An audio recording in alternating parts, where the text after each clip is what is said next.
یہاں جب محفل حسن قرات ہمارے ملک میں ہوتی رہتی ہیں، محفلیں ہوتی ہیں نا، تو یہ سب چسکے کے لیے ہوتی، صرف چسکا، گلے کا چسکا ہے۔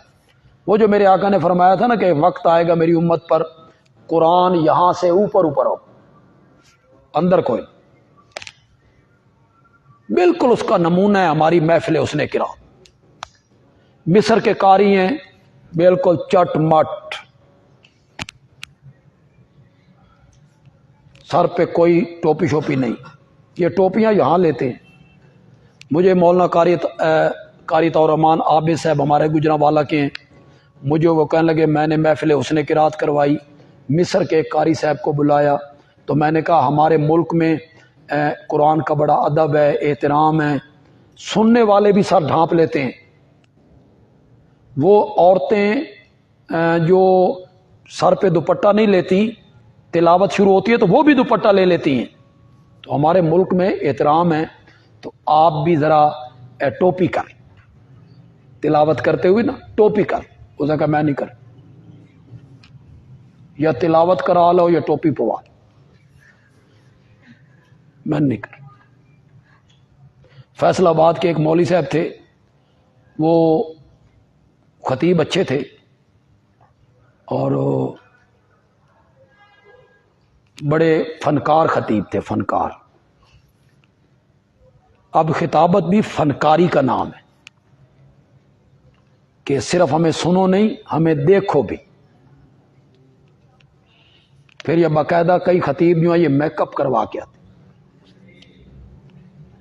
وہ جہاں دلہنیں تیار نہیں ہوتی کیا کہتے ہیں اس کو، ہاں جی، وہاں سے ہو کے آتے، باقاعدہ ہلکی سی سرخی لگاتے، چہرے پہ کریم، پھر وہ کہتے ہیں ہمیں دیکھو بھی سے، کبھی یوں کرتے رہتے۔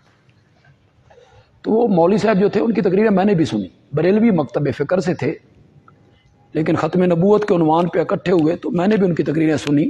خطیب بڑا تھا، فنکار بھی بڑا تھا، خطیب بھی بڑا۔ اس کے پیچھے جمعہ پڑھنے والے اس کے مقتدی کہتے تھے جمعہ ہی پڑھ لیا تے فلم ہی ویکھ لی، دونوں کام کرتے۔ تو وہ گرمیوں کے روزے ہوتے تھے تو وہ روزے نہیں رکھتے تھے، مقتدیوں کے سامنے جمعے کے بعد پانی پی رہے ہیں۔ کسی مقتدی نے کہا حضرت روزہ رکھو، اسا کہ یا جمعہ پڑھا لو تو یا روزہ رکھا۔ لوگوں نے کہا جی روزہ نہ رکھو، جمعہ پڑھاؤ۔ قوم بھی ایسی ہے، تو یہ قاری صاحبان ہوتے ہیں چٹ مٹ اور پڑھ رہے ہیں، گلے اللہ نے ان کو ڈرام کی طرح دیے، ڈرام نہیں ہوتا، بڑے گلے ہیں، پڑھنا وہی جانتے، اس میں کوئی شک نہیں۔ وہاں سفیدی کرنے والا ہے دیواروں پر، فیس بک میں ہم دیکھتے ہیں دیواروں پہ سفیدی کرنے والا، وہ قرآن پڑھتا ہے، بندہ حیران ہوتا کیا یہ سفیدی کرنے والا۔ ایک تو مادری زبان ہے، اپنی زبان ہے، لہجہ ہے، پتہ ہے ان کو۔ تو ہمارے ہاں جو لوگ سننے والے ہوتے ہیں وہ عذاب کی آیت پڑھ رہا ہے اور یہ سبحان اللہ، اللہ جہنم میں سٹے سبحان اللہ، وہ عذاب کی آیت پڑھ رہا ہے۔ وہ کسی ہمارے قاری صاحب کو، پاکستانی تھے، قاری اکثر عالم نہیں ہوتے، تو انہوں نے کہا یہ عرب والے لوگ جو ہیں نا امام، یہ نماز پڑھاتے ہوئے نا روتے بڑے۔ تو کئی امام وہ آئے وہ بڑے روتے ہیں، تو یہ رونا اس میں یہ بڑا مقتدیوں پہ اثر انداز ہوتا ہے، تو یہ فن آنا چاہیے۔ تو انہوں نے بھی اب رونے کی نا ایکٹنگ کر رہے ہیں، نماز پڑھا رہے ہیں، اور یہ رونے لگ گیا یسالونک عن المحیض پر، یسالونک عن المحیض قل هو اذن۔ اب اسے نہیں پتا تھا بھیا یسالونک عن المحیض کا معنی کیا ہے، اس پہ جناب رونا آ گیا ان کو۔ تو یہ جو محفل ہے حسن قرات ہے نا ہمارے ہاں، اس کے بھی یہی طریقے. میں گیا سکھے کی، تو وہاں ایک وکیل صاحب ہیں ہمارے دوست ہیں، وہ آئے ہوئے تھے. قاری طورمان عابد صاحب نے تلاوت کی، بڑی اچھی تلاوت کرتے ہیں، اللہ نے آواز بھی دی ہے، لہجہ بھی دی ہے، خوبصورت تلاوت کرتے ہیں. تو وہ وکیل صاحب سن رہے تھے، لوگ بڑی داد دے رہے ہیں، سبحان اللہ سبحان اللہ. ان منتظمین نے کہا وکیل صاحب کو آپ بھی تھوڑا سا بیان کریں.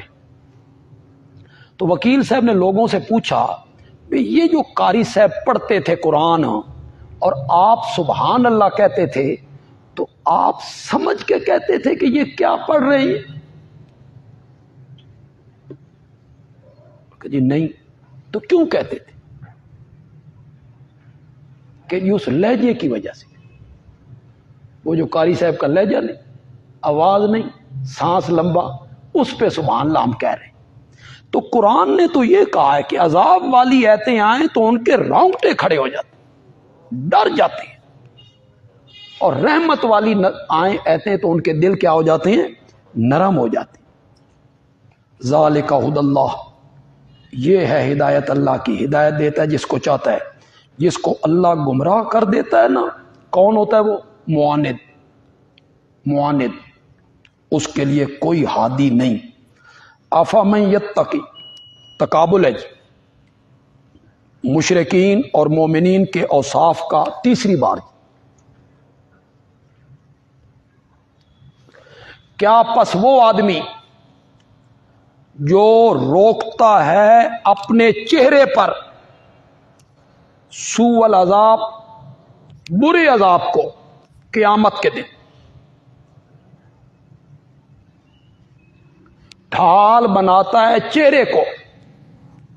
ہمیشہ جو چیز آ رہی ہے آپ پہ حملہ آور ہے، ہاتھوں سے روکا جاتا، فطرت ہے. لیکن یہ ہاتھوں پہ نہیں روکے گا کہ ہاتھ اس کے پیچھے بندھے ہوئے ہوں گے، اسے اپنے چہرے پہ روکنا پڑے. وہ جو آگ کی جھپٹیں ہوں گی نا، چہرے پہ لگے.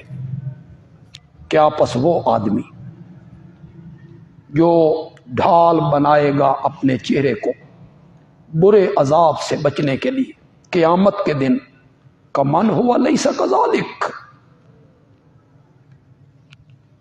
وہ اس کی طرح ہو سکتا ہے جو ایسا نہیں ہوگا اور وہ جنت کا حقدار ہوگا. وقیل للظالمین، اور ظالموں سے کہا جائے گا چکھو عذاب جو تم کماتے تھے، شرک کرتے تھے. کذب الذین من قبلہم، تخویف دنیاوی ہے. قیامت تو آگے آئے گی. یہ جس عذاب کا ہم نے ذکر کیا کہ چہرے پہ آگ کو روکے گا، اس دنیا ہی میں دیکھ لو ان مشرکین مکہ سے پہلے لوگوں کو ہم نے دنیا ہی میں پکڑ لیا تھا. تکذیب کی ان لوگوں نے جو ان سے پہلے ہوئے، بس آیا ان پر عذاب ایسی جگہ سے جہاں سے ان کو پتہ بھی نہ چلا. پھر چکھائی ان کو اللہ نے ذلت دنیا کی زندگی میں، اور البتہ عذاب آخرت کا بہت بڑا ہے. لو کانوا یعلمون، کاش کہ وہ جانتے.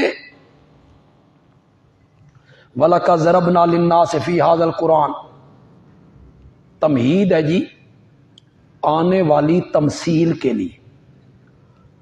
اگلی آیت میں ایک مثال اللہ بیان کرنا چاہتے ہیں. ضرب اللہ مثلا رجلا، اس کی یہ تمہید ہے جی.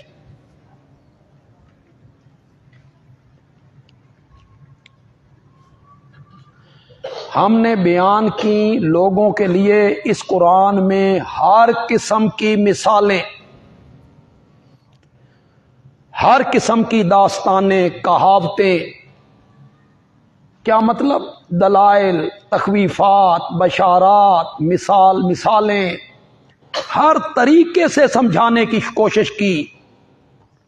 لعلہم یتذکرون، شاید کہ وہ نصیحت حاصل کریں. قرآن عربی، ہاذا سے حال واقع ہے جی. یہ قرآن اس حال میں کہ وہ قرآن ہے عربی زبان میں،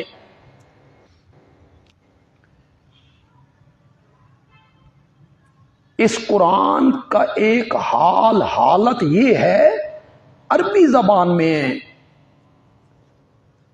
غیر ذی عوج، اور اس کی دوسری حالت یہ ہے اس میں کوئی ٹیڑھا پن نہیں ہے، کوئی کجی نہیں، ہر چیز بیان کرتا ہے تو واضح بیان کرتا ہے۔ لعلہم یتقون، تاکہ وہ بچ جائیں شرک سے اور رب کی نافرمانیوں سے۔